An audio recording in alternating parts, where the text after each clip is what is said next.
Ready? Go. Hi, everybody. My name is Lizette Hernandez, and I am taking this course with you. I will be going over chapter 6. So, this chapter is called Motivating Behavior with Work and Rewards. So, this is just going to be a small overview, and I hope you enjoy it. I'm going to try my best to stay within these 8 to 10 minutes.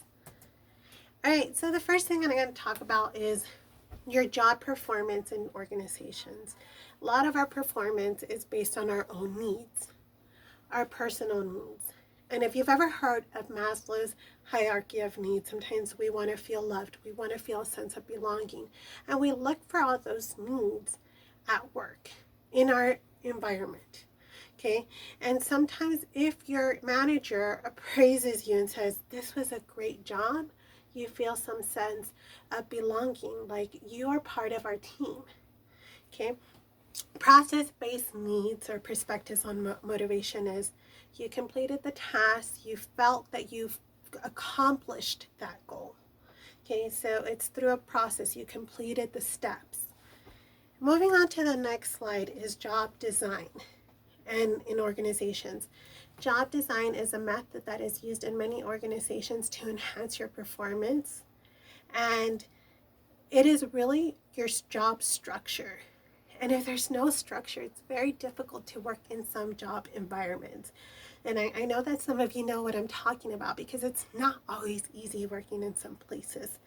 So I work for a high school, and my department is called CTE, Career and Technical Education. And we specialize in a lot of job specializations. My specialization is professional communication, speaking, public speaking. Now, other teachers teach culinary arts, and some teachers teach automotive and welding. And these are all job specialties that are not very easy. Okay, so what ends up happening is they have to learn these tasks, these skills, and it's very hard to learn them. So a lot of jobs are breaking down these job things, these tasks, and making it easier, these small components to complete the task. And it's like whenever we're teaching, I break it down small so they can learn the objective. Okay, so what ends up happening is a lot of jobs go to these alternatives to make your job fulfilling. They do job rotation, which is, moving and rotating you from one department to another, to another, to another, to keep it interesting and you're not bored. The next one is job enlargement, meaning the company can get bigger, or they can make the organization bigger and expand the department. And job enrichment, what makes it meaningful and enriching for you? Why do you like this job so much? What motivates you at your job? Our next slide is going over the job characteristic theory. And sometimes we are psychologically in our head at our jobs as employees. So 3 things that motivate us at jobs, which I thought was very interesting, was number 1, is it meaningful? Your employee is looking if it's worthwhile, meaningful to them, and are they feeling valued? The next one is they feel like they have some sort of responsibility and they're held accountable for the work. If if employees are not held accountable for their work, then they will never grow. So you need to keep that in mind as a manager. The knowledge of the results. At the end of the day, this is what you need to improve on. If the employee understands this, then there is going to be growth and improvement. So just remember those 3 things. Employee participation, woohoo, which a lot of us don't like to do. Especially, like I said, I'm a teacher and my kids don't like to participate, especially in public speaking. But hey, it is very important to have some sort of participation because it gets your voice heard and we get to learn your opinion. And that's one way that you can express yourself. Another one is empowerment. When we express ourselves and we are asked something, they're asking you sometimes to set a goal and to make a decision. And when that decision is made and they solve the problem, you feel some sort of authority and empowerment. It makes you feel good. And all these things relate to the fact that you are getting recognized and your self-esteem is building. So successfully doing all this helps your employees. So remember to give them good feedback so they can grow. Flexible work arrangements. Next thing. It's a lot of jobs are now being very flexible, and they're allowing a lot of different scenarios. They're not just working at the office anymore. They are working from home. And sometimes there are several things that they do. There is like variable work schedules. You work 3 hours here, work 3 hours at night. So that's one. Compressed work schedules, where you work in a long shifts, like nurses. They work 12 hours, and that's a compressed work schedule, and they try to get everything done. Extended work schedule. It's like you work 2 weeks and then you're off 2 weeks. Flexible, right now I'm at a flexible work schedule, and it's not always the easiest, just letting you know, because you have to have structure. If you don't have the structure in your own home, then it's going to be hard for you to have that flexible work schedule. And alternative workplaces is where right now we're doing home-based instruction at my job, and they're like, go ahead and do it, do what you need to do.